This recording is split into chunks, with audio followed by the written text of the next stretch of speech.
In this video, I'm going to give you 3 tips for learning or improving your skills in a new language. I'm Tony, I'm a PhD student in linguistics, and I'm here to share with you what I know about language.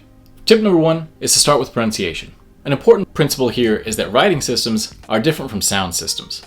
In some languages, there's a one-to-one correspondence between sounds and letters, but in a lot of languages, there aren't. For example, Spanish is a language that has a pretty good correspondence between what's written and what the sound is that you make.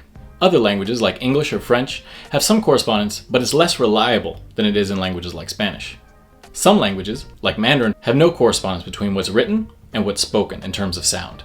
This is extremely important because if your native language is one where the writing system and the sound system correspond pretty closely, in learning a language where the correspondence isn't very close, you might get tripped up if 100% of the time you're trying to understand how something is pronounced based on how it's written. We can look at a few words to make this clear. In English, we have the word beard. Now the E and A in this word are pronounced I. It's a lax front high vowel, and it sounds like I, beard. A different word, like bread, looks almost exactly the same. It uses all the same letters, just in a slightly different order. In this word, the vowel sound is E, a front mid vowel. To complicate things a little more, we have a word like this. One pronunciation of this word rhymes with bread.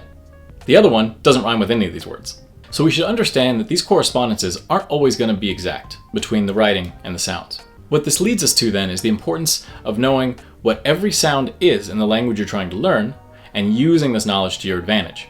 When you're trying to pronounce a new word or you hear a word that you're not familiar with, what you're able to do is you're able to draw on your knowledge of what sounds are available in the language in order to understand what it is you're hearing. An example of this could be the English G. G in English can have different sounds. One sound it doesn't have is the R sound that you might find in other languages. By knowing that this sound doesn't exist in English, we can then ask ourselves, what sounds does G make?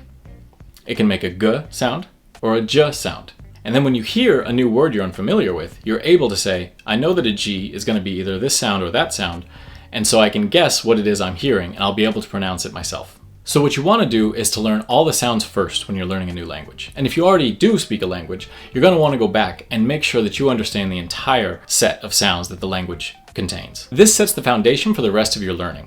What I mean is, once you've learned all the sounds in the target language, you're not going to have any surprises when you start learning other things like words or sentence structures. Let's say, for example, you want to learn a new word in Mandarin, 朋友. Even though there's no spelling available to you, if you know the sounds that Mandarin can use, you can start to ask questions about what sounds you're hearing. For example, is that first sound aspirated or unaspirated? Is that nasal sound in the front of the mouth or in the throat? And the 2 tones, which ones are they? But you only have 5 options to draw from.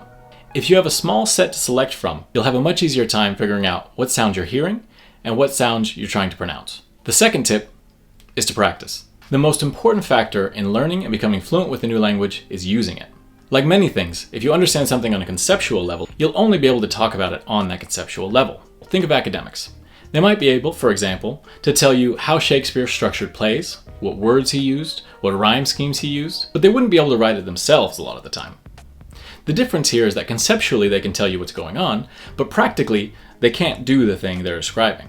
The important thing then with a language, if we want to do both, is to have a grounding in the conceptual, but then practice. And we'll talk about that more later in the video. If you want to see how practice can help you improve, look at kids. Before they even say any words, they're listening for a long time, understanding the sounds of their language, along with other things. Then, when they begin to use the new language, they mess up all the time. But they keep trying. They lack the self-consciousness that we tend to have as adults. Now, kids have to learn their first language, or else they wouldn't be able to describe or explain or communicate their thoughts and emotions and their needs. But we as adults can draw from this. Now, practicing is hard, but we can take an approach which is similar to that of children, but with a twist. This twist is that, unlike children, you have the ability to speak and to practice, and you have the ability to take apart what you're doing at the same time. But how can you be more confident in practicing? The first thing is to realize that the vast majority of people you talk to are going to be glad that you're practicing their language. They'll be accepting, and they might even help you out with explicit comments on how to improve. Second, remember the spotlight effect. All of us go around in life thinking that everyone's paying close attention to us. But in reality, people are paying more attention to themselves, just like we do. So even though we think that people are really noticing when we make mistakes in whatever it is, they actually don't notice that much. And finally, realize that in everything we do that's new, we're going to make mistakes. It's a part of life, we all do it, language is no different. If you approach it that way, you'll be able to see yourself improve without expecting yourself to be perfect the first time out. Tip number 3 is that you have 2 systems for learning language, and you should be using both. This idea that you can be open to learning, be confident, just like a child is when they're learning their first language, and at the same time be able to understand on a conceptual level how it is that you can improve, is going to greatly increase your ability to learn or improve your new language. The best way is to know enough about what's going on underneath the surface to help support you when you're doing your practicing. As an example, if you're learning Spanish, you might find that there's this sound. It's halfway between an English B and an English V, but it's not quite either one. It's the childlike practicing that makes you realize that something is different from how you're doing it. Then it's the conceptual knowledge which helps you to understand what that sound actually is. In this case, you find that the Spanish B or V is the same sound, and it's made by bringing the lips very close together and pushing air through them. Sort of like an English B, sort of like an English V, but different. With these 2 systems in action, you're on your way to making the improvements you're aiming for. And while there aren't many resources out there for helping approach language in this way, this channel is here exactly for that.